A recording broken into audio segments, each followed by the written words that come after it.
السلام علیکم ورحمۃ اللہ وبرکاتہ، نحمده ونصلی علی رسولہ الکریم، اما بعد فاعوذ باللہ من الشیطان الرجیم، بسم اللہ الرحمن الرحیم، رب اشرح لی صدری ویسر لی امری واحلل عقدۃ من لسانی یفقہوا قولی۔ آج سے ہم اپنے پروگرام قرآن کے موتی کا آغاز کر رہے ہیں اللہ کے نام سے۔ مومن اپنے ہر کام کا آغاز بسم اللہ سے کرتا ہے، اللہ کے نام سے کرتا ہے، کیونکہ اللہ ہی نے ہمیں پیدا کیا ہے، اللہ ہی ہمیں رزق دے رہا ہے، اللہ ہی کی طرف ہمیں لوٹ کر جانا ہے۔ لہذا ہمیں اس زندگی میں ہر کام کرتے ہوئے اپنے رب کو یاد رکھنا چاہیے۔ قرآن مجید کا آغاز بھی اللہ سبحانہ تعالیٰ نے بسم اللہ سے کیا، اور ہمارے لیے یہی مشروع کیا کہ ہم اپنا ہر قول اور عمل بسم اللہ کے ساتھ شروع کریں۔ پہلی وحی کا آغاز بھی اللہ کے نام کے ساتھ ہوا۔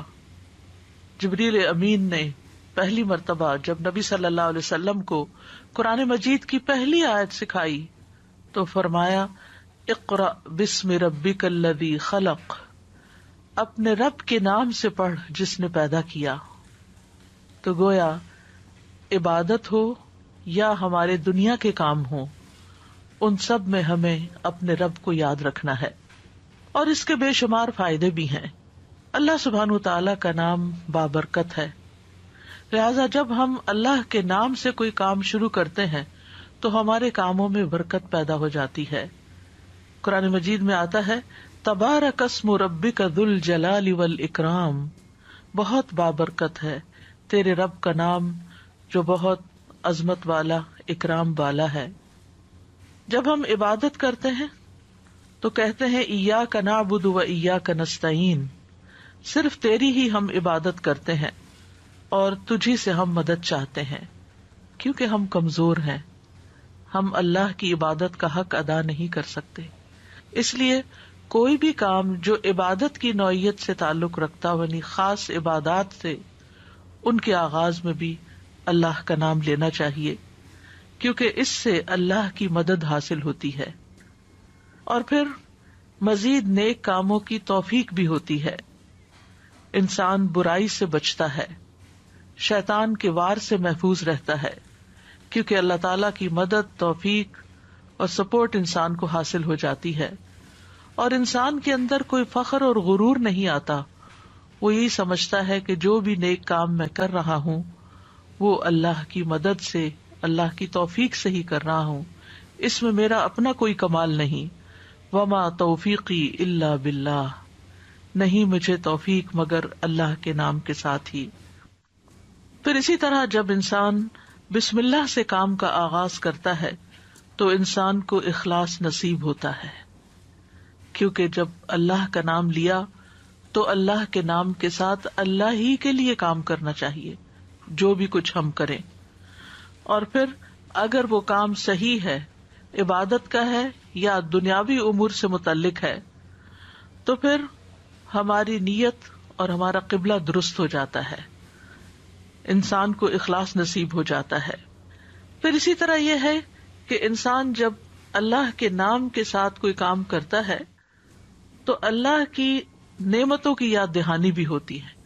مثال کے طور پر اگر آپ پانی پی رہے ہیں تو جب آپ پانی پینے لگتے ہیں تو بسم اللہ کہتے ہیں، اور جب بسم اللہ کہتے ہیں تو آپ کو اللہ کی یاد آ جاتی ہے، اور پھر ساتھ ہی وہ نعمت جو آپ استعمال کر رہے ہیں اس کے بارے میں غور و فکر بھی نصیب ہوتا ہے کہ یہ اللہ نے پانی پلایا ہے، اور پھر انسان کا غور و فکر اسے کہیں سے کہیں لے جاتا ہے، اس کے اندر ایک وسعت پیدا ہوتی ہے، وہ سوچتا ہے کہ یہ پانی میرے گلاس میں کہاں سے پہنچا، کس نے اتارا۔ تو ظاہر ہے کہ پانی کا پیدا کرنے والا بھی اللہ ہے، اور تمام چیزوں کو اللہ سبحانہ تعالیٰ نے پانی سے پیدا کیا۔ ہم تک جو پانی پہنچتا ہے کچھ تو زمینی ذرائع سے اور بیسیکلی بارش کے ذریعے آتا ہے۔ بارش کیسے آتی ہے؟ سمندروں کا پانی بخارات کی شکل میں اوپر اٹھتا ہے، اور پھر بادلوں کی شکل میں جہاں اللہ چاہتا ہے برساتا ہے. جب بادل برستے ہیں یا برف پڑتی ہے تو پہاڑوں کی چوٹیوں پر اور مختلف جگہوں پر یا تو پانی جم جاتا ہے یا پھر ندی نالوں کی شکل میں، دریاؤں کی شکل میں بہنے لگتا ہے، اور کچھ پانی رس کر زمین کے اندر چلا جاتا ہے، چشموں کی شکل اختیار کر لیتا ہے، اور پھر مختلف ذرائع سے ہوتے ہوتے وہ ہم تک پہنچتا ہے جسے ہم پیتے ہیں، اور جب پیتے ہیں تو پھر اللہ کا شکر ادا کرتے ہیں اور آخر میں الحمدللہ کہتے ہیں. لیکن اگر اتنے اہتمام کے ساتھ جو پانی میرے گلاس میں پہنچا اس کو میں نے اللہ کو یاد کیے بغیر، نعمت دینے والے کا نام لیے بغیر ہی پی لیا، تو اس سے بڑھ کر ناشکری کیا ہو سکتی ہے. پھر اسی طرح اگر انسان کھانا کھاتا ہے اور اللہ کا نام لیتا ہے تو وہ ضرور سوچتا ہے کہ کیا جو کچھ میں کھا رہا ہوں یہ اللہ کی مرضی کے مطابق بھی ہے یا نہیں، حلال ہے یا حرام ہے، اور پھر کس طریقے سے میں اس کو کھا رہا ہوں اور کس طریقے سے یہ مجھ تک پہنچا ہے. ان ساری چیزوں پر بھی غور و فکر ہونے لگتا ہے. تو گویا بسم اللہ پڑھنا بار بار انسان کو اللہ کی یاد دلاتا ہے، اور اس طرح انسان اللہ کی اطاعت کی طرف مائل ہوتا ہے، اللہ کی دی ہوئی نعمتوں کو اللہ کی رضا میں استعمال کرتا ہے، اور اللہ کو یاد کرتے ہوئے اللہ کا قرب حاصل کر لیتا ہے. یعنی جب ہر کام کے شروع میں جب اٹھتے بیٹھتے چلتے پھرتے ہم اللہ کا نام لیتے ہیں تو اس طرح ہمیں اللہ سبحانہ وتعالیٰ کا قرب نصیب ہوتا ہے، اور ہمارے دنیا کے کام بھی عبادت بن جاتے ہیں کیونکہ وہ اللہ کی مرضی کے مطابق اللہ کی رضا کے لیے ہوتے ہیں. اور اس طرح دنیا میں بھی کاموں کے اندر برکت پیدا ہوتی ہے، سہولت پیدا ہوتی ہے، اللہ کی مدد شامل حال ہوتی ہے، اور آخرت میں بھی یہ عمل فائدہ دیتا ہے. اور انسان کے اندر کوئی تکبر و غرور پیدا نہیں ہوتا، وہ سوچتا ہے کہ جو کچھ مجھے ملا ہے یہ اللہ کا فضل ہے. پھر ہم دیکھتے ہیں کہ انبیاء کا طریقہ بھی یہی رہا ہے. نوح علیہ السلام کے بارے میں آتا ہے کہ جب وہ کشتی پر سوار ہوئے تو انہوں نے دعا پڑھی، اس کا آغاز بھی بسم اللہ سے کیا، بسم اللہ مجریہا و مرساہا. اسی طرح سلیمان علیہ السلام نے ملکہ سبا کو جو خط لکھا اس کے آغاز میں بھی بسم اللہ لکھا. پھر اسی طرح ہم دیکھتے ہیں کہ نبی صلی اللہ علیہ وسلم متعدد مقامات پر بسم اللہ کی تعلیم دیتے ہیں، جس کے بارے میں آگے ہم متعدد احادیث میں دیکھیں گے کہ کس طرح آپ صلی اللہ علیہ وسلم کی زندگی کا ایک اہم حصہ تھا بسم اللہ پڑھنا، اور جس کام کا آغاز اچھا ہو جائے اس کا انجام بھی اچھا ہوتا ہے. قرآن مجید کا آغاز بھی بسم اللہ کے ساتھ ہو رہا ہے، اور بسم اللہ قرآن مجید کی ایک مستقل آیت ہے. یعنی یہ کہ سورۃ الفاتحہ یہ کسی اور سورت میں داخل نہیں ہے، ہر سورت کے شروع میں اسے الگ آیت کے طور پر لکھا گیا ہے. اور اس میں ہم دیکھتے ہیں کہ سورۃ التوبہ جو ہے اس سے پہلے بسم اللہ نہیں ہے، کیونکہ بسم اللہ سے امان حاصل ہوتی ہے، اور سورۃ التوبہ کے شروع میں مشرکین کو امان سے نکالا جا رہا ہے، بری ذمہ کیا جا رہا ہے. تو بہرحال آغاز ہوتا ہے قرآن مجید کا بسم اللہ الرحمن الرحیم کے ساتھ، یعنی میں اللہ کی مدد طلب کرتے ہوئے اپنی قرات کو اللہ کے نام سے شروع کرتا ہوں.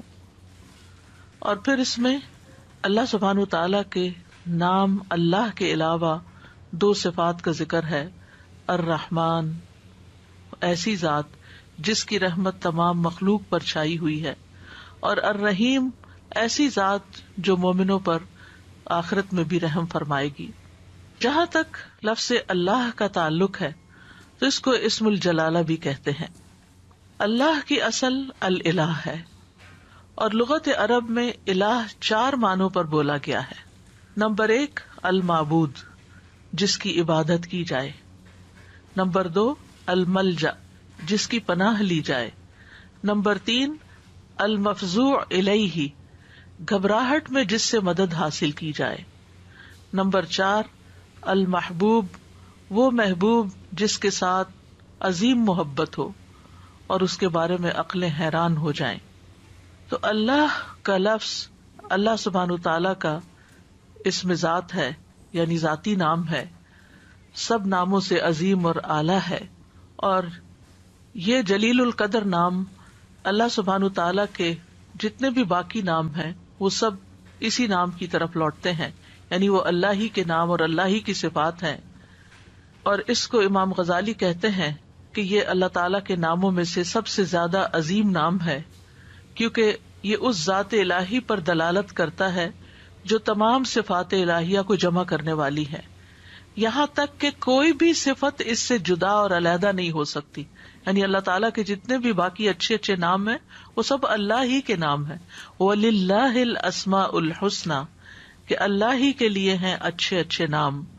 سورۃ الاسراء میں آتا ہے قُلِ ادْعُوا اللَّهَ أَوِ ادْعُوا الرَّحْمَٰنَ أَيَّمَّا تَدْعُوا فَلَهُ الْأَسْمَاءُ الْحُسْنَى، کہہ دیجئے کہ اللہ کو پکارو یا رحمان کو پکارو، تم جس کو بھی پکارو گے سو بہترین نام اسی کے ہیں.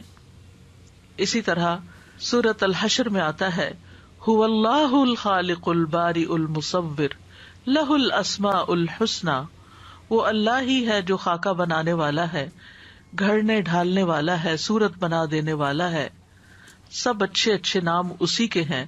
اسی کی تسبیح کر رہی ہے ہر وہ چیز جو آسمانوں اور زمین میں ہے، وہی سب پر غالب کمال حکمت والا ہے.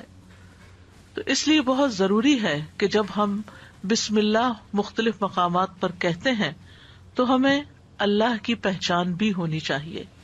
اللہ سبحانہ وتعالیٰ کو پہچاننا بھی ضروری ہے، اور اس کی پہچان اس کی نشانیوں کے ساتھ بھی ہوتی ہے جو کائنات میں پھیلی ہوئی ہیں. اس کی پہچان اس کی کتاب کے ذریعے بھی ہوتی ہے، اور اس کی پہچان نبی صلی اللہ علیہ وسلم نے بھی کروائی ہے. لہذا اگر ہم اللہ تعالیٰ کو پہچانیں گے تو ہم صحیح طور پر پورے شعور کے ساتھ بسم اللہ ادا کریں گے. بلحجیم قبیلے کے ایک آدمی سے روایت ہے، وہ کہتے ہیں کہ میں نے پوچھا اللہ کے رسول آپ کن چیزوں کی دعوت دیتے ہیں؟ نبی صلی اللہ علیہ وسلم نے فرمایا میں اس اللہ کی طرف دعوت دیتا ہوں جو یکتا ہے. قال ادعو الی اللہ وحدہ، کون ہے اللہ؟ وہ اللہ کہ جب تم پر کوئی مصیبت آتی ہے اور تم اسے پکارتے ہو تو وہ تمہاری مصیبت دور کر دیتا ہے، اور جب تم کسی بیابان اور جنگل میں راستہ بھول جاؤ اور اس سے دعا کرو تو وہ تمہیں واپس پہنچا دیتا ہے. جب تم قحط سالی میں مبتلا ہوتے ہو اور اس سے دعا کرتے ہو تو وہ پیداوار ظاہر کر دیتا ہے. یعنی تمہارے سب کام وہی بناتا ہے. لیکن یہاں خاص طور پر اس آیت کے اندر یعنی بسم اللہ الرحمن الرحیم کے اندر اللہ سبحانہ تعالیٰ نے اپنا جو تعارف کرایا ہے، اپنی جو پہچان کرائی ہے، وہ اپنی صفت رحمت کے ساتھ کروائی ہے کہ کون ہے اللہ؟ وہ جو بے حد مہربان، بہت ہی زیادہ مہربان. الرحمن فعلان کے وزن پر مبالغے کا صیغہ ہے کہ جو بہت ہی زیادہ، یعنی انسان کی عقل اس کو کمپریہینڈ کر ہی نہیں سکتی کہ وہ کتنا مہربان ہے. اور پھر مزید اسی صفت سے، صفت رحمت ہی سے الرحیم کا لفظ آیا کہ جو بار بار رحم کرنے والا ہے. لہذا اللہ سبحانہ تعالی وہی ہے جو اپنی رحمتیں نچھاور کرتا ہے، اور رحمت کا مطلب ہے نرمی اور شفقت کرنے والا.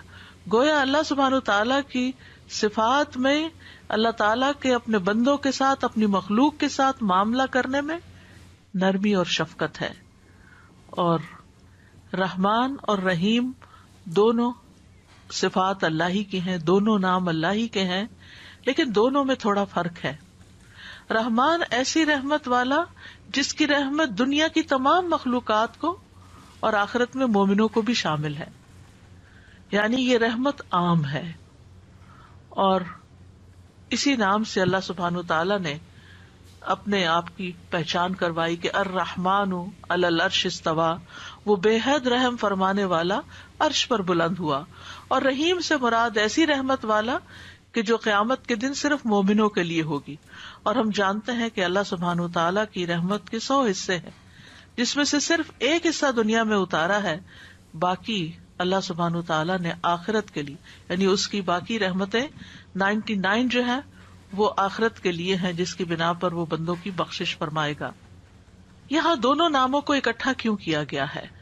اللہ سبحانہ تعالیٰ کے دونوں نام الرحمن اور رحیم کا مل کر آنا اللہ سبحانہ تعالیٰ کی رحمت کے مزید کمال کو بیان کرتا ہے. اور اس کے بارے میں ابن القیم رحمہ اللہ کہتے ہیں کہ جہاں تک الرحمن الرحیم دونوں ناموں کو جمع کرنے کا تعلق ہے تو اس کا معنی ان دونوں معنوں سے اچھا ہے جو معنی ان کے الگ الگ بیان کیے جاتے ہیں، یعنی وہ مزید جمع ہو جاتا ہے. اور وہ یہ ہے کہ الرحمن اللہ کی قائم صفت پر دلالت کرتا ہے اور لفظ الرحیم اللہ کی مخلوق پہ کی جانے والی رحمت سے تعلق رکھتا ہے. پس پہلا نام جو ہے اللہ کی ذاتی صفت رحمت پہ دلالت کرتا ہے اور دوسرا نام اللہ کے فعل پر دلالت کرتا ہے کہ اللہ اپنی رحمت کے ساتھ مخلوق پر رحم فرماتا ہے. اور ابن قیم یہ بھی کہتے ہیں کہ ان دونوں صفات کو جمع کرنے کا یہ فائدہ ہے کہ اللہ نے دنیا میں جلد اور آخرت میں بعد میں واقع ہونے والی رحمت کی خبر دی ہے اور اللہ کی خاص اور عام رحمت کے متعلق خبر دی گئی ہے، اور اللہ کی رحمت اس کے غضب پر غالب ہے. ابو ہریرہ کہتے ہیں کہ رسول اللہ صلی اللہ علیہ وسلم نے فرمایا، جب اللہ مخلوق کو پیدا کر چکا تو اس نے اپنی کتاب لوح محفوظ میں لکھا جو اس کے پاس عرش پر موجود ہے کہ میری رحمت میرے غضب پر غالب ہے، اور اس کی رحمت بہت وسیع ہے. قرآن مجید میں آتا ہے وَرَحْمَتِي وَسِعَتْ كُلَّ شَيْءٍ، میری رحمت نے ہر چیز کو گھیر رکھا ہے. کوئی اس کو مانتا ہے یا نہیں مانتا، اس کی عبادت کرتا ہے یا نہیں کرتا، جتنے بھی ہم دنیا میں لوگ چل پھر رہے ہیں، سخت نافرمانیاں کرتے ہیں، لیکن اس کے باوجود وہ ہمیں جینے کی مہلت دیتا ہے، رزق دیتا ہے، ہمارے کام سنوارتا ہے، ہمیں مشکلات سے بچاتا ہے. تو اللہ کے یہ دونوں نام جو ہیں، انسان کو اگر ان کی پہچان ہو جائے تو ہر غم اور پریشانی اس کی دور ہو جائے، کیونکہ ہر تکلیف میں، ہر مشکل میں اگر انسان یہ یاد کر لے کہ میرا رب بڑا ہی مہربان ہے، بڑی ہی رحمت فرمانے والا ہے، تو انسان کی پریشانی دور ہو جائے کہ وہ ہے کوئی جو میری مشکل آسان کر سکتا ہے، اور وہ اپنی رحمت فرمائے گا اور ضرور کر دے گا. تو ہمیں ہر کام سے پہلے بسم اللہ پڑھنی چاہیے، کیونکہ اللہ سبحانہ تعالیٰ کا نام لینے والا کامیاب ہوتا ہے. جیسے کہ قرآن مجید میں آتا ہے قد افلح من تزکا وذکر اسم ربہ فصلی، بے شک کامیاب ہو گیا جو پاک ہوا اور اس نے اپنے رب کا نام یاد کیا. یعنی رب کا یہ نام لینا کامیابی کی علامت ہے، کامیابی کی ضمانت ہے. اور پھر نماز پڑھی، اور صبح و شام خاص طور پر اللہ کا نام لینا چاہیے. سورۃ الانسان میں آتا ہے وَاذْكُرِ اسْمَ رَبِّكَ بُكْرَةً وَأَصِيلًا، اور اپنے رب کا نام صبح اور پچھلے پہر یاد کیا کرو. تو بہرحال اللہ کا نام لینا برکت کا سبب ہے. ایک شخص نے نبی صلی اللہ علیہ وسلم سے کہا، ہم کھانا تو کھاتے ہیں لیکن ہم سیر نہیں ہوتے، ہمارا پیٹ نہیں بھرتا. آپ نے فرمایا شاید تم الگ الگ کھاتے ہو، اپنے کھانے پہ جمع ہو جایا کرو اور کھانے کے وقت اللہ کا نام لیا کرو، وہ تمہارے لیے اس کھانے میں برکت ڈال دے گا. یعنی یہ مطلب یہ ہے کہ اگر تھوڑا بھی ہوگا تو تمہارا پیٹ بھر جائے گا اور تمہاری بھوک مٹ جائے گی. اسی طرح اللہ کا نام لینے سے انسان کو ہر طرح کی حفاظت بھی ملتی ہے.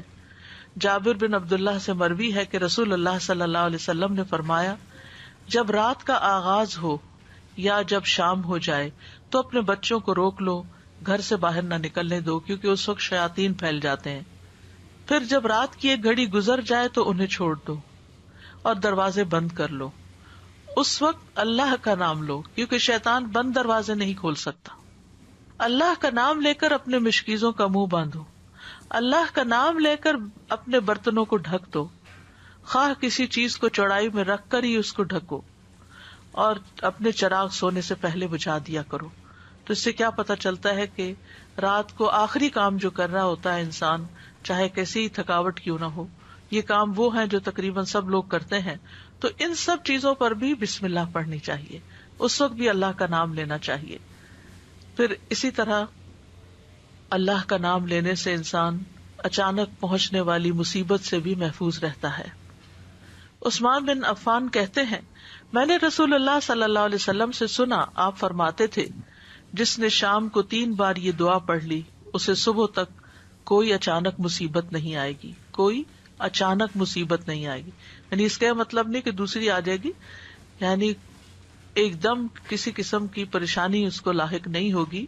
اور وہ دعا ہے بسم اللہ الذی لا یضر مع اسمہ شیء فی الارض ولا فی السماء وہو السمیع العلیم. اللہ کے نام سے، وہ ذات کہ اس کے نام سے کوئی چیز زمین میں ہو یا آسمان میں نقصان نہیں دے سکتی، اور وہ خوب سنتا ہے اور خوب جانتا ہے.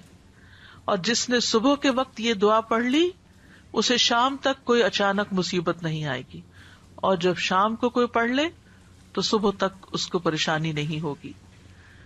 اسی طرح اگر انسان بسم اللہ نہیں پڑھتا تو یاد رکھیے کہ بسم اللہ نہ پڑھنے کا نقصان یہ ہے. ابن عباس کہتے ہیں کہ ابلیس نے اللہ تعالیٰ سے کہا کہ تو نے اپنی ساری مخلوق کا رزق واضح کر دیا ہے، میرا رزق کس میں ہے؟ تو اللہ تعالیٰ نے فرمایا ہر اس چیز میں جس پر میرا نام نہ لیا جائے. تو گویا جس چیز پر ہم اللہ کا نام نہیں لیتے وہ رزق پھر شیطان کے حصے میں چلا جاتا ہے، گویا ہم اپنے دشمن ہی کو فیڈ کرتے ہیں. قیامت کے دن بھی اللہ کے نام سے وزنی کوئی چیز نہ ہوگی. پھر اسی طرح یعنی اس دعا کے پڑھنے کے مواقع کون کون سے ہیں؟ نمبر 1، ہر کام شروع کرنے سے پہلے، تاکہ اس میں برکت اور مدد حاصل ہو، اس کے اندر قبولیت ہو، ہمیں اخلاص نصیب ہو.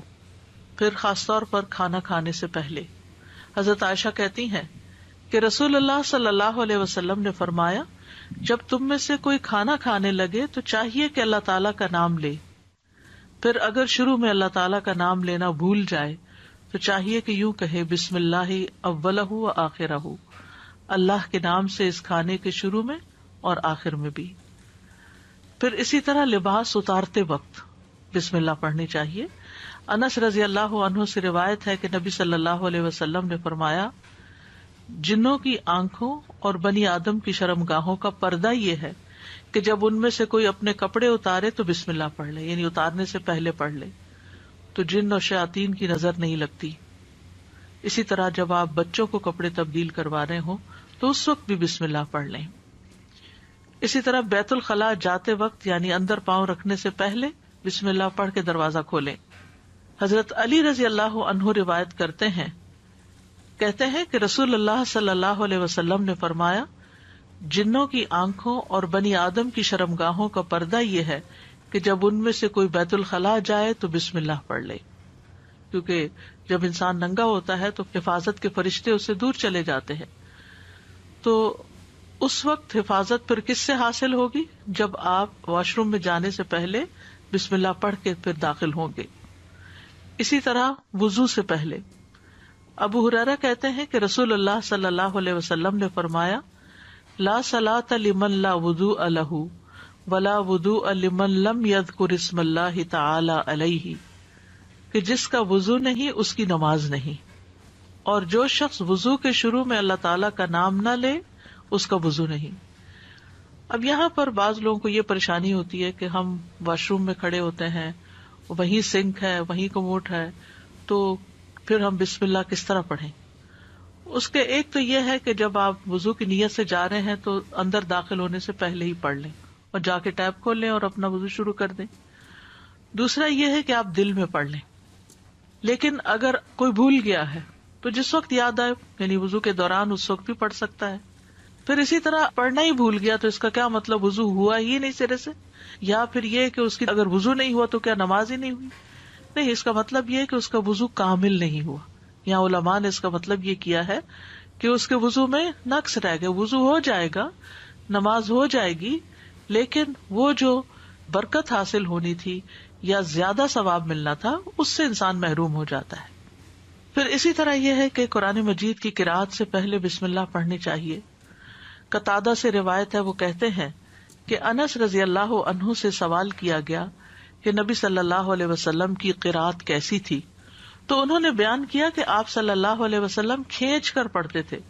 پھر آپ نے بسم اللہ الرحمن الرحیم کو پڑھا، یعنی بسم اللہ الرحمن الرحیم، یعنی مد کے ساتھ پڑھتے تھے الرحمن کو، اور رحیم کو بھی کھینچ کر تلاوت کرتے تھے.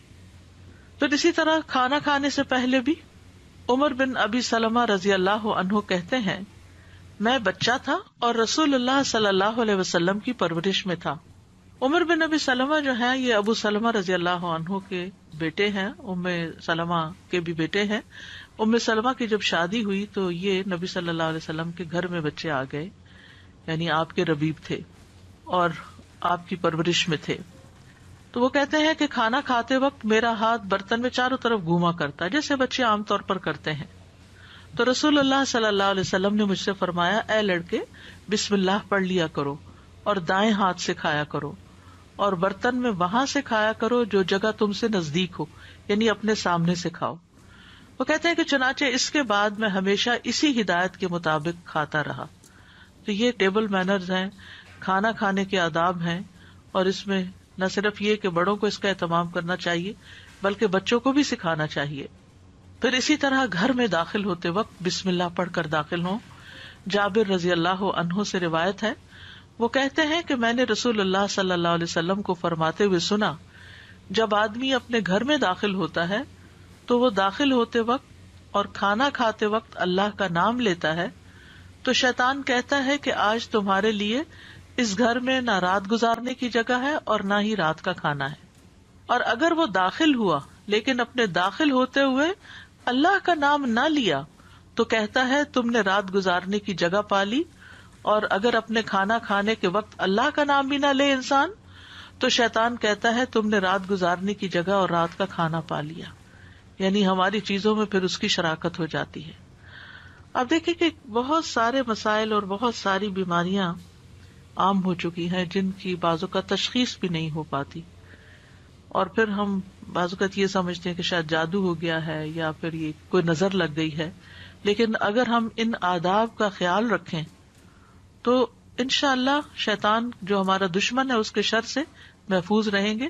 نہ صرف یہ کہ خود اپنے لیے بلکہ اپنے گھر والوں کے لیے بھی ان کو تعلیم بھی دیں اور ان کو یاد دہانی بھی کرائیں، اور ان کی پروٹیکشن کا انشاءاللہ بہترین سر و سامان ہوگا. اسی طرح رات کو سونے سے پہلے بسم اللہ پڑھ کر بستر جھاڑنا چاہیے. رسول اللہ صلی اللہ علیہ وسلم نے فرمایا، صحیح مسلم کی روایت ہے، جب تم میں سے کوئی اپنے بستر پر جائے تو اسے چاہیے کہ وہ اپنے تہبند کا کونا پکڑے اور اس سے اپنا بستر جھاڑ لے اور بسم اللہ پڑھ لے، کیونکہ وہ نہیں جانتا کہ کون اس کے بعد اس کے بستر پر آیا. یہ بات بڑی اہم ہے کہ وہ نہیں جانتا. تو اس سے یعنی کہ صرف انسان نہیں بلکہ جن ملکوں کے اندر بچھو کیڑے مکوڑے عام گھومتے پھرتے ہیں اور خاص طور پر گرمیوں کے موسم میں نکل آتے ہیں، یہ لوگ کھلی چھت میں کھلی فضا میں سوتے ہیں، بازو کے چارپائیاں سارا دن وہیں بچھی رہتی ہیں، تو معلوم نہیں کہ بستر کے اندر یا بیڈ کے اندر کون سی ایسی چیز گھس گئی کہ جس کو جھاڑنے سے وہ نکل جائے گی. دوسرا یہ کہ بعض اوقات یہ جو ہمارے سارا دن بنے ہوئے بستر رہتے ہیں تو اس کے بارے میں علماء کہتے ہیں کہ بعض اوقات جنات بھی ان پہ آ کر لیٹ جاتے ہیں. تو کئی لوگوں کو بری بری خوابیں آتی ہیں، رات کو ان کی نیند ڈسٹرب رہتی ہے. لیکن اگر آپ یہ مسنون عمل کریں تو ایسی چیزوں میں کمی واقع ہو جاتی ہے. تو یہاں پر نبی صلی اللہ علیہ وسلم نے تہبند کا کونا فرمایا. آپ کوئی بھی کپڑا لے سکتے ہیں، کوئی ٹاول لے سکتے ہیں، اپنا دوپٹے کا ہی کونا پکڑ کے ایک اس سے جھاڑ دیں. اور یہ بھی کہا جاتا ہے کہ ہم جب ایک رات سوتے ہیں تو وہ ڈیڈ سیل جو ہوتے ہیں وہ بستر پر ہی رہ جاتے ہیں، اور وہ بھی کئی بیماریوں کا باعث بنتے ہیں جب وہ بستر پر ہی لگے رہتے ہیں اور ان کو جھاڑا نہیں جاتا. تو بہرحال گرد و غبار ہو یا ڈیڈ سیلز ہوں یا کیڑے مکوڑے ہوں یا کچھ بھی نہ ہو، تب بھی نبی صلی اللہ علیہ وسلم نے جو طریقہ سکھایا ہے اس پر عمل کرنا چاہیے. اسی طرح جب آپ صلی اللہ علیہ وسلم اپنے بستر پر تشریف لے جاتے تو فرماتے اللہم بسمک احیا و اموت، یعنی اس وقت بھی بسم اللہ پڑھتے، اے اللہ تیرے نام کے ساتھ میں زندہ ہوتا ہوں اور تیرے نام کے ساتھ میں مرتا ہوں. اسی طرح سوار ہوتے وقت بھی بسم اللہ پڑھنا چاہیے. ابو لاس الخزائی رضی اللہ عنہ سے مروی ہے، کہتے ہیں کہ رسول اللہ صلی اللہ علیہ وسلم نے ہمیں حج کے لیے صدقہ کے اونٹوں میں سے ایک کمزور اونٹ پہ سوار کیا. تو ہم نے عرض کیا یا رسول اللہ، ہمیں لگتا ہے یہ اپنی کمزوری کے سبب ہمارا بوجھ نہیں اٹھا سکے گا. تو آپ صلی اللہ علیہ وسلم نے فرمایا ہر اونٹ کی کوہان پر ایک شیطان ہوتا ہے، جب تم اس پر سوار ہونے لگو تو اللہ کا نام لے کر سوار ہو جیسا کہ تمہیں حکم دیا گیا، پھر اسے اپنے قابو میں کر لو، اللہ اسے سواری کے قابل کر دے گا. اور آج کے دور میں بہت سے لوگ اونٹوں پہ سوار ہوتے ہیں، گھوڑوں پہ سوار ہوتے ہیں، اور گاڑیاں تو خیر عام ہیں. تو اس کا یہ مطلب نہیں کہ صرف جب اونٹ پر ہی سوار ہوں تو بسم اللہ پڑھیں. گاڑی پر سوار ہوتے ہوئے، دروازہ کھولتے ہوئے، سیٹ پہ بیٹھتے ہوئے، گاڑی سٹارٹ کرتے ہوئے اگر سوچے کہ بسم اللہ کہنے میں وقت کتنا لگتا ہے، 2 لفظ ہی تو کہنے ہوتے ہیں، لیکن اللہ کی مدد شامل حال ہو جاتی، انسان نقصان سے بچ جاتا ہے، وہ سفر محفوظ ہو جاتا ہے۔ اسی طرح تکلیف کے وقت بھی بسم اللہ کہنا چاہیے۔ جابر رضی اللہ عنہ کہتے ہیں جب غزوہ احد میں طلحہ رضی اللہ عنہ کی انگلی کٹ گئی تو انہوں نے کہا، یعنی سی جیسے ہم تکلیف یا درد کے وقت کرتے ہیں، تو رسول اللہ صلی اللہ علیہ وسلم نے فرمایا اگر تم بسم اللہ کہتے تو فرشتے تمہیں اٹھا لیتے، اس حال میں کہ لوگ تمہیں دیکھ رہے ہوتے۔ اسی طرح اگر کسی جگہ پر درد ہو رہی ہو تو بسم اللہ سے اللہ کا نام لے کر دم کرنا چاہیے۔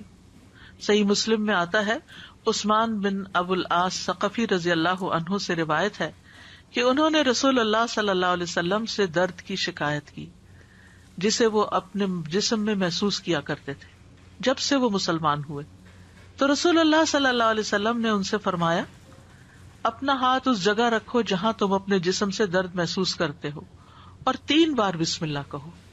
یہاں اس حدیث سے یہ پتہ چلتا ہے کہ جہاں شدت زیادہ ہو تکلیف وغیرہ کی وہاں بسم اللہ کو ریپیٹ بھی کیا جا سکتا ہے۔ 3 مرتبہ بسم اللہ کہو اور 7 مرتبہ یہ پڑھو، اعوذ باللہ وقدرتہ من شر ما اجد واحاذر، میں اللہ کی ذات اور اس کی قدرت سے ہر اس چیز سے پناہ مانگتا ہوں جسے میں محسوس کرتا ہوں اور جس سے میں خوف کرتا ہوں۔ تو آپ خود بھی اور بچوں کو بھی یہ دعا سکھا دیں، کہیں چوٹ لگ جائے، کہیں درد ہو رہا ہو، اور بعض اوقات ایسے لا علاج مرض ہوتے ہیں کہ تکلیف ہوتی ہے لیکن ڈائگنوز نہیں ہوتی، تو اللہ کے نام سے انسان مدد حاصل کرتا رہے اللہ کی، تو ایسی تکلیفیں دور ہو جاتی ہیں۔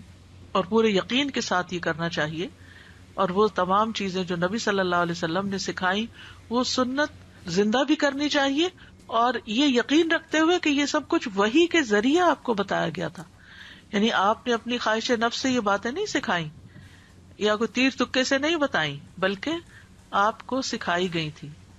اسی طرح ہم دیکھتے ہیں کہ جب آپ بیمار ہوئے تو جبریل علیہ السلام آپ کی خدمت میں تشریف لائے اور فرمایا اے محمد آپ بیمار ہو گئے ہیں؟ آپ صلی اللہ علیہ وسلم نے فرمایا ہاں۔ جبریل علیہ السلام نے فرمایا بسم اللہ ارقیک من کل شیء یؤذیک من شر کل نفس او عین او حاسد اللہ یشفیک بسم اللہ ارقیک، اور یوں بھی روایت میں آتا ہے او عین حاسد اللہ یشفیک بسم اللہ ارقیک، میں آپ کو اللہ کے نام سے دم کرتا ہوں، آپ کو تکلیف دینے والی ہر چیز سے، ہر جان یا ہر آنکھ یا حاسد کے شر سے اللہ آپ کو شفا دے، میں آپ کو اللہ کے نام سے دم کرتا ہوں۔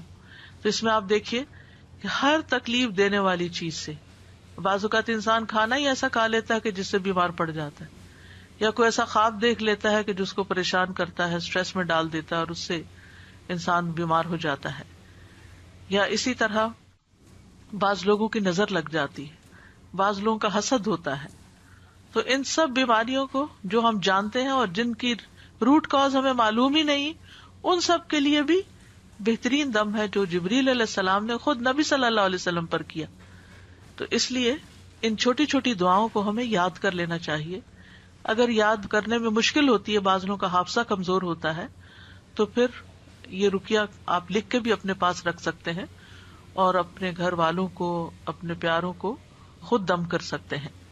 اسی طرح آپ دیکھیے کہ ہم بستری کے وقت بھی بسم اللہ کا حکم ہے، یعنی اس سے یہ پتہ چلتا ہے کہ چاہے آپ نماز پڑھ رہے ہیں یا قرآن پڑھ رہے ہیں یا پھر عین دنیا کے کوئی کام کر رہے ہیں، تو آپ بسم اللہ سے ان کا آغاز کریں۔ ابن عباس کہتے ہیں، اور وہ اس حدیث کو نبی صلی اللہ علیہ وسلم تک پہنچاتے ہیں کہ آپ نے فرمایا جب تم میں سے کوئی اپنی بیوی کے پاس آئے تو کہے بسم اللہ اللہم جنبنا الشیطان وجنب الشیطان ما رزقتنا، اللہ کے نام کے ساتھ اے اللہ ہمیں شیطان سے بچا اور شیطان کو اس چیز سے دور رکھ جو اس کے نتیجے میں تو ہمیں عطا فرمائے۔ یہ دعا پڑھنے کے بعد میاں بیوی کو جو اولاد ملے گی اسے شیطان نقصان نہیں پہنچا سکتا، یعنی اتنا فائدہ ہے اس دعا کا، یعنی عین اس وقت بھی اللہ کے نام کو، اللہ کی یاد کو نہیں بھولنا چاہیے۔ پھر اسی طرح جانور ذبح کرتے وقت قرآن مجید میں آتا ہے وَالْبُدْنَ جَعَلْنَاهَا لَكُم مِّن شَعَائِرِ اللَّهِ لَكُم فِيهَا خَيْرٌ فاذکروا اسم اللہ علیہا صواف، اور قربانی کے بڑے جانور ہم نے انہیں تمہارے لیے اللہ کی نشانیوں سے بنایا، یعنی اللہ کی نشانیاں ہیں، تمہارے لیے ان میں بڑی خیر ہے، سو ان پر اللہ کا نام لو، اس حال میں کہ گھٹنا بندھے کھڑے ہوں، یعنی اونٹوں پر۔ اس کا مطلب نہیں کہ صرف اونٹوں پر، بلکہ آپ صلی اللہ علیہ وسلم نے ایک مرتبہ سینگوں والے مینڈوں کی قربانی دی تو آپ اپنے ہاتھ سے انہیں ذبح کر رہے تھے، اور حضرت انس کہتے ہیں کہ میں نے دیکھا آپ نے ان کے رخسار پر قدم رکھا ہوا تھا، آپ نے بسم اللہ پڑھی اور تکبیر کہی، بسم اللہ اللہ اکبر۔ اسی طرح خط کے آغاز میں میت کو دفناتے وقت ابن عمر رضی اللہ عنہ سے مروی ہے کہ نبی صلی اللہ علیہ وسلم جب میت کو قبر میں اتارتے تو فرماتے بسم اللہ وعلی سنت رسول اللہ، اللہ کے نام سے اور رسول اللہ صلی اللہ علیہ وسلم کے طریقے پر۔ تو گویا آغاز بھی اللہ کے نام سے اور زندگی کا آخری مرحلہ بھی اللہ کے نام سے۔ تو کرنے کے کام یہ ہیں کہ ہر کام شروع کرنے سے پہلے اللہ کا نام لیں، تاکہ آغاز اچھا ہو تو انجام بھی اچھا ہو۔ شروع میں لینا بھول جائیں تو جب یاد آئے تو بسم اللہ پڑھ لیں۔ مثلاً بعض اوقات ہم بہت مصروف ہوتے ہیں یا بہت شدید بھوک لگی ہوتی ہے تو ایک دم ہم کھانے پہ جیسے ٹوٹ پڑتے ہیں اور بسم اللہ نہیں پڑھتے، حالانکہ جب کھانا لگ جاتا ہے تو گھر کا بڑا جو ہے وہ کہتا ہے بسم اللہ، یعنی شروع کیجیے۔ تو یہ جو لفظ بسم اللہ ہے، بسم اللہ الرحمن الرحیم، اس میں صرف یعنی کہ یہ جار مجرور ہے، اور اس میں یا تو فعل محذوف ہے یا پھر اسم محذوف ہے۔ محذوف کا مطلب ہے کہ وہ حذف کیا گیا ہے، موجود نہیں۔ کیوں؟ اس لیے کہ وہ انڈرسٹوڈ ہے کہ جب ہم کوئی کام کریں گے تو ہماری نیت میں وہ چیز ہوگی کہ اللہ کے نام سے میں پانی پیتا ہوں، اللہ کے نام سے میں کھانا کھاتا ہوں، اللہ کے نام سے میں سونے لگا ہوں، اللہ کے نام سے میں گھر سے نکلنے لگا ہوں۔ تو ہمیں اپنی ساری زندگی کا جائزہ لینا ہے کہ ہم کہاں کہاں بسم اللہ پڑھتے ہیں۔ آپ دیکھیے کہ اسلامک کلچر میں تو ہر موقع پر، یعنی جب کوئی کام نہیں کہا جاتا، آپ کے بھی دل میں ہوتا ہے دوسرے کے بھی، تو آپ صرف بسم اللہ کہہ کے اس کو سمجھا دیتے۔ مثلا آپ کے گھر کی بیل بجتی، آپ دروازہ کھولتے ہیں، آپ کا کوئی دوست کھڑا ہوتا ہے تو آپ کہتے ہیں بسم اللہ۔ آپ یہ نہیں کہتے اندر داخل ہو جاؤ، یہ نہیں بولتے، آپ کہتے بسم اللہ۔ آپ اس کو بٹھاتے ہیں، وہ آپ کے لیے کوئی گفٹ لایا ہوتا ہے تو آپ کو کہتے بسم اللہ، یہ آپ کے لیے ہے، یعنی پورا جملہ بھی نہیں بولتے، صرف بسم اللہ۔ پھر اسے آپ اس کو کھانے پہ بٹھاتے ہیں، کھانا پیش کرتے ہیں تو کہتے ہیں بسم اللہ۔ ہاتھ دھلانے کے لیے جاتے ہیں تو کہتے ہیں بسم اللہ۔ یعنی بسم اللہ ایسے لفظ ہیں کہ جو ہماری ساری ما فی الضمیر کو بیان کر دیتے ہیں، اور کہنے والا بھی جانتا ہے کہ وہ اللہ کا نام کیوں لے رہا ہے، اور سننے والا بھی سن رہا ہوتا ہے کہ اللہ کا نام کیوں لیا جا رہا ہے یہاں۔ تو اس لیے ہر کام شروع کرنے سے پہلے اس میں ایکشن جو ہے وہ ہڈن ہے، وہ دل میں ہے آپ کے، لیکن بس اللہ کا نام لینا برکت کا باعث ہوگا۔ تو اللہ کے نام کی برکتیں حاصل کریں، حسرتوں سے بچیں، یعنی آپ بیٹھنے لگے ہیں کہیں تو بسم اللہ پڑھ کے بیٹھ جائیں، وہاں سے اٹھنے لگے ہیں تو بسم اللہ پڑھ لیں، اپنی یہ عادت بنا لیں۔ اور بچوں کے سامنے ذرا اونچی آواز سے بسم اللہ کہیں تاکہ وہ سنیں اور بار بار سنتے رہیں۔ مجھے یاد ہے بچپن میں جب کوئی بچہ گر جاتا تھا تو ہماری پھوپھی ہمارے ساتھ رہتی تھی، تو اس وقت بھی بسم اللہ پڑھتی، پھر اٹھاتے ہوئے، پھر اس چوٹ کو سہلاتے ہوئے، یعنی ہر دوسرے کام میں بسم اللہ بسم اللہ۔ بچوں کو دودھ پلاتے ہوئے، بچوں کو اٹھاتے ہوئے، ان کو چینج کرتے ہوئے، تو یعنی بسم اللہ ہماری گھٹی میں پڑ جانی چاہیے کہ ہم کوئی کام اللہ کی یاد کے بغیر نہ کریں۔ جس سے انسان کو محبت ہوتی ہے وہ اس کے دل میں رہتا ہے اور اس کو ہمیشہ وہ یاد کرتا رہتا ہے۔ تو جو لوگ اللہ سے محبت کرتے ہیں، اور اللہ کا لفظ کا تو معنی ہی کیا ہے، ایک معنی یعنی مألوہ، یعنی جس سے شدید محبت کی جاتی ہے، جیسے اردو میں لفظ والہانہ کہتے ہیں آپ، والہانہ جس سے محبت کی جاتی ہے۔ تو اگر ہم اس کو اپنا اللہ سمجھتے ہیں، محبوب سمجھتے ہیں، اور اس سے والہانہ محبت کرتے ہیں، اور اس کی طرف پناہ لینا چاہتے ہیں، اپنے دشمن سے بچنا چاہتے ہیں، تو پھر اس کے لیے آپ اپنی عادت بنا لیں۔ اور جتنے مقامات کا میں نے ذکر کیا ہے ان پر تو خاص طور پر بسم اللہ کہنا نہ بھولیں. انشاءاللہ آپ دیکھیں گے کہ اس کی برکت سے، کہتے ہیں نا بسم اللہ کی برکت، تو بسم اللہ کی برکت سے آپ کی زندگی کے بہت سے کام آسان ہوں گے، بہت سی پریشانیوں سے نجات ملے گی. تو آئیے ایک دفعہ ہم خوبصورت آواز میں بسم اللہ سن لیتے ہیں. بسم اللہ الرحمن الرحیم. بسم اللہ الرحمن الرحیم. بسم اللہ الرحمن الرحیم. اس کے ساتھ ہی میں آپ سے اجازت لیتی ہوں. کل انشاءاللہ اسی وقت دوسرے پارے سے ایک آیت کا انتخاب کر کے آپ کے ساتھ بات چیت ہوگی. یہ رمضان کے سلسلے کی ایک کڑی ہے اور اس وجہ سے ہر پارے سے صرف ایک آیت کو سلیکٹ کیا گیا ہے تاکہ ہم ایک آیت کو سمجھ بھی جائیں اور اس کو اپنی زندگی میں لے آئیں، تاکہ ہمارا علم ہم پر بوجھ نہ ہو، ہمارے لیے عمل کرنا آسان ہو. یعنی کبھی یہ روایت رہی کہ ایک دن میں ایک سپارہ پورا پڑھ لیا جائے، کبھی تیز بارش ہوتی ہے اور کبھی ایک دن میں بس ایک آیت ہی سمجھ لی جائے. تو اصل مقصد کیا ہے؟ تدبر اور عمل، کہ ہم غور و فکر بھی کریں اور اس کے ساتھ ساتھ عمل بھی کریں.